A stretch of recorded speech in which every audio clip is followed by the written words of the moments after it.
लक्ष्मण हाके चंद्रशेखर बावनकुळेंच्या भेटीला गेलेले आहेत। ओबीसी आरक्षणावरूनच आता लक्ष्मण हाके आक्रमक झाल्याचं पाहायला मिळतंय। बावनकुळे ओबीसी उपसमितीचे अध्यक्ष आहेत। आपल्यासोबत गणेश कवडे जोडले गेलेले आहेत। गणेश, अधिक माहिती काय देशील?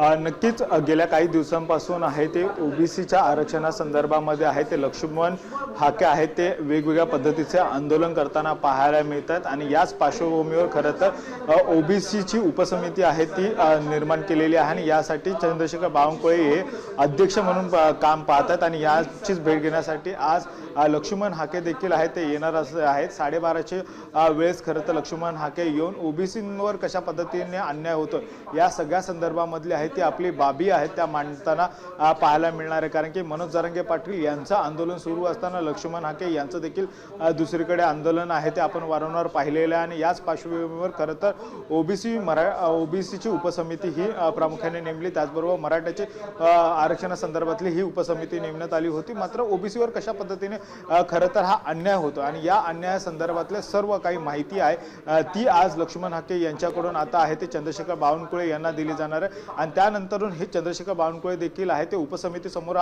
सगळे मुद्दे आहेत ते मांडताना पाहायला मिळणार आहे। त्यामुळे लक्ष्मण हाके यांची प्रामुख्याने मागणी आहे की ओबीसींवर कुठल्याही पद्धतीचा अन्याय आहे तो होऊ नये।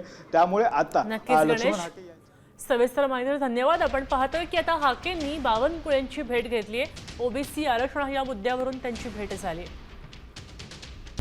आता isakal.com आहे देशातील नंबर 1 ची मराठी न्यूज वेबसाईट।